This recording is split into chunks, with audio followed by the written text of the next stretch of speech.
Namaste everyone. I am going to start a class by asking top 3 questions. The first question is, how many solutions can we find for a quadratic equation? Listen carefully. How many solutions we can find for a quadratic equation? Second question, name the formula to find roots of a quadratic equation. That is, name the formula to find the roots of a quadratic equation. And the third formula, so nature of roots. What is meaning of nature of roots and how many types of solutions are there depending upon the discriminant. The first question, recall children. So recall and try to answer along with me. The first one I asked, how many solutions are there for a quadratic equation? Yes, at most 2 roots or solutions. Second question I asked, find the formula, that is name the formula we use to find a quadratic roots for a quadratic equation. That is x equal to minus b plus or minus root b square minus 4ac whole divided by 2a. And the third question I asked, nature of roots. As you know what is discriminant here, recall and tell discriminant is b square minus 4ac. So there are 3 cases in this. When b square minus 4ac is positive, then the discriminant is positive. What type of roots we get? Real and distinct. Second, when b square minus 4ac, that is discriminant is 0. What type of roots we get? Real and equal. And the third case, when b square minus 4ac is less than 0, what type of roots? We get imaginary roots, means the roots, real roots does not exist. So now in this video I am going to continue the concept by the next main, that is third main exercise 4.3, reducible equations. What is meaning of reducible equations? Equations are there which are not in standard form. So how to reduce them in a standard form and solve by any one of the method. The first question is x minus 1 by x equal to 3. So you can observe in starting only, so what is the standard form of quadratic equation? Ax square plus bx plus c equal to 0. Then only we can solve and find the roots. But it is not in the form of ax square plus bx plus c. Then what to do to make it in standard form? Check the denominator. What is denominator here? X. Already told you in the previous classes, one method of doing here is LCM, or you can multiply. Whatever you have denominator, multiply each term with that denominator. So what is the denominator here? X. So multiply by x for each term. So here you have 3 terms, left side 2 terms and right side 1 term. Multiply every term by x. So when I multiply this by x, what happens? X into x becomes x square. When I multiply this by x, here you can see x and x gets cancelled. So I got only minus 1. And when I multiply here by x, we get 3 into x, that is 3x. Now, x square minus 1 equal to 3x. So bring this 3x to left side. So it becomes minus 3x. Now is it in standard form? No. Arrange again in standard form. X square minus 3x minus 1 equal to 0.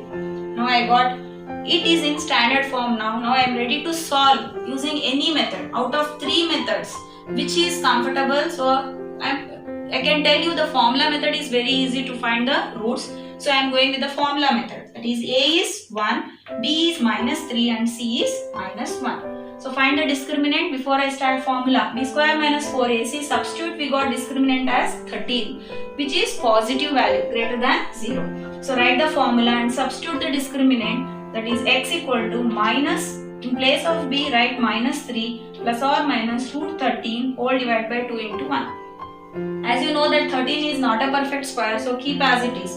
3 plus or minus root 13 by whole divided by 2. Either here I cannot add or I cannot subtract. So you have to keep as it is, with you can't do any simplification here. X equal to, separate these 2 roots with a sign plus and minus. So we got x equal to 3 plus root 13 whole divided by 2. This is one root, and another root is x equal to 3 minus root 13 whole divided by 2. Now I move on for the next question in this main only, that is 1 whole divided by x plus 4 minus 1 whole divided by x minus 7 equals to 11 by 30. So in the previous question you didn't have any binomial in the denominator, so you can do very easily. Now here both the terms we have binomials. So same as usual, what you have denominator here, x plus 4, x minus 7, and 30 also is there. Don't consider 30, only variables will take and multiply to make it as standard form. So this you can see here, this is not in ax square plus bx plus c form. So let us make in that form. To make it, multiply each term by x plus 4 into x minus 7. So you have three terms here, multiply x plus 4 into x minus 7. When I multiply, the numerator x plus 4 and the denominator x plus 4 gets cancelled. What is remaining? X minus 7. Minus, this minus write as it is, and here also multiply the same x plus 4 into x minus 7. Here x minus 7 and x minus 7 gets cancelled. So remaining is x plus 4. Be careful here, you should not write this without the bracket. If you write without the bracket, it becomes minus x plus 4. It goes wrong. So compulsory you have to keep your bracket. Equals to 11 by 30. And here I cannot cancel any term here. So keep as it is, x plus 4 into x minus 7. And now open this bracket with minus sign. So x minus 7, minus into x is minus x, minus into plus minus 4. Now you can see here plus x and minus x gets cancelled, equals to 11 by 30. So everyone know that how to multiply binomial into binomial. X into x, x square. X into minus 7 is minus 7x. 4 into x is plus 4x. 4 into minus 7 is minus 28. Now here after cancelling, minus 7 minus 4 is what? Minus 11. Equal to, write 11 by 30 as it is. Simplify this. X square minus 7x plus 4x can be written as minus 3x. Minus 28. Now from here, you may get confusion how to remove these 11, 11 and 30. So don't multiply this 11 by 30 inside the bracket. Again it will become a very big expression. So instead of that, you try to remove it. So 11 by 30 when you send to left side, so it becomes what? 30 by 11. It reciprocates. So minus 11 into 30 by 11 equal to, write the expression as it is. So you can see 11, 11 gets cancelled. Minus 30 equal to x square minus 3x minus 28. Now bring minus 30 to right side to make one side 0. So 0 equal to x square minus 3x minus 28 plus 30. Minus 28 plus 30 is what? Plus 2.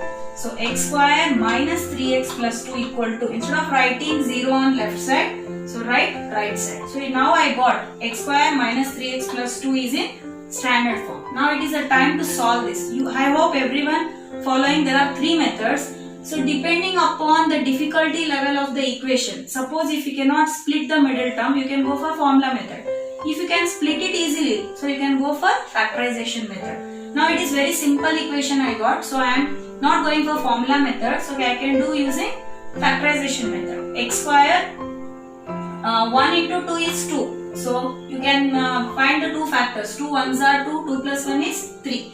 But write with minus sign. Minus 1x minus 2x, that is minus 3x. Minus 1 into minus 2 is plus 2. So x square minus 1x minus 2x plus 2 equal to 0. Now take in this 2, x common, right? X minus 1 is remaining. Minus 2 common in this, x minus 1 is remaining. So the common factor is x minus 1 and the remaining factor is x minus 2 equal to 0. Now equate these two factors to 0. X minus 1 equal to 0, we got x equal to 1. X minus 2 equal to 0, so we got x equal to 2. So these are two real and distinct roots.